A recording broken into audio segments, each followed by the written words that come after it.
बोल शिव शंकर भगवान की जय, उमापति महादेव की जय। आप सभी का जय मां सत्संग यूट्यूब चैनल में हार्दिक स्वागत, हार्दिक अभिनंदन।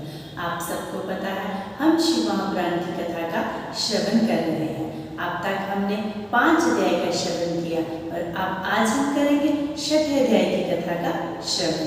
तो शुरू करें 6ठा अध्याय। शौनक जी कहते हैं, महाप्राय के व्यास शिष्य सूत जी आपको नमन है।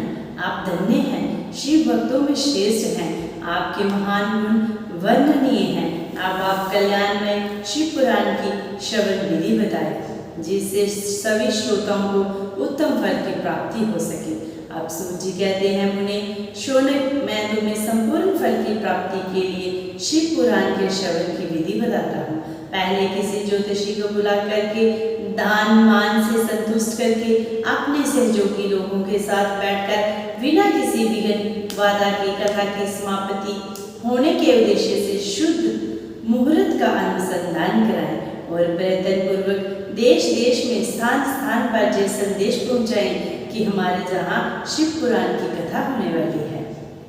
अपने कल्याण की इच्छा रखने वाले लोगों को कथा सुनने के लिए अवश्य जहाँ पधारना चाहिए। कुछ लोग भगवान श्री हरि की कथा से बहुत दूर हो चुके हैं। कितने ही स्त्री शूद्र आदि भगवान शंकर की कथा कीर्तन से वंचित रहते हैं। उन सबको भी सूचित किया जाए, ऐसा प्रबंध होना चाहिए। देश देश में जो भगवान शिव के भक्त हों तथा जिनमें भी शिव कथा के लिए कीर्तन और श्रवण के लिए उत्सुकता हो, उन सबको आदर पूर्वक बुलवाना चाहिए और आए हुए लोगों का सब प्रकार से आदर सत्कार करना चाहिए। शिव मंदिर में, तीर्थ में, वन प्रांत में अथवा घर में शिव पुराण की कथा सुनने के लिए उत्तम स्थान का निर्माण करना चाहिए। केले के खंभों से सुशोभित एक ऊंचा कथा मंडप तैयार कराएं। उसे सब और फल फूल आदि से तथा सुंदर चंदोबे से अलंकृत करें और चारों ओर ध्वजा पताका लगाकर तरह तरह के सामानों से सजाकर सुंदर शोभा संपन्न बना दे। भगवान शिव के प्रति हर प्रकार से उत्तम भक्ति करनी चाहिए। वही सब तरह से आनंद का विधान करने वाली है। परमात्मा भगवान शंकर के लिए दिव्य आसन का निर्माण करना चाहिए तथा कथावाचक के लिए भी एक ऐसा दिव्य आसन बनाना चाहिए जो उनके लिए सुखद हो सके।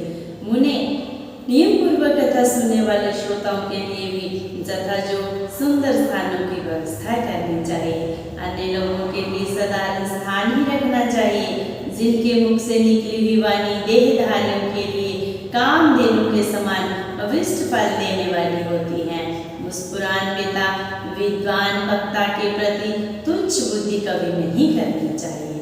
संसार में जन्म एवं गुणों के कारण बहुत से गुरु होते हैं, परंतु उन सब में पुराणों को ज्ञाता विद्वान ही परम गुरु माना गया है।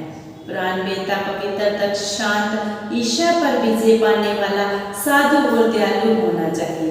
ऐसा प्रवचन कुशल विद्वान और इस पुण्यमयी कथा का कथावाचक हो।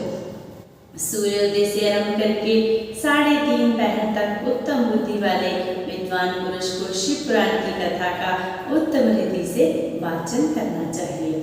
मध्यकालीन में 2 कड़ी तक कथा को विराम देना चाहिए, जिससे कथा कीर्तन से अवकाश पाकर लोग मल मूत्र का त्याग कर सके। कथा प्रारंभ के दिन से 1 दिन पूर्व व्रत ग्रहण करने के लिए वक्ता को शोध करा देना चाहिए।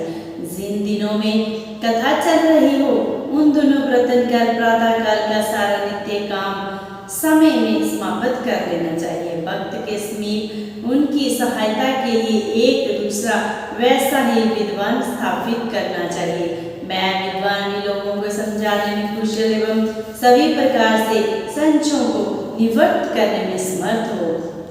कथा में आने वाले विघ्नों को दूर करने के लिए भगवान गणेश का पूजन करें। कथा के स्वामी भगवान शिव जी की तथा विशेष शिव पुराण की पुस्तक भी भक्ति भाव से पूजन करें। तत्पश्चात उत्तम बुद्धि वाला श्रोता आदर पूर्वक तन मन से शुद्ध एवं प्रसन्नचित होकर शिव पुराण की कथा का श्रवण करें। जो वक्ता श्रोता अनेक प्रकार के कर्मों में भटक रहे हों, काम आदि शिव विकारों से युक्त हो, स्त्री में आसक्ति रखते हो और पखंड पूर्ण बातें कहते हो, वैसे वक्ता एवं श्रोता पुण्य के भागी नहीं होते।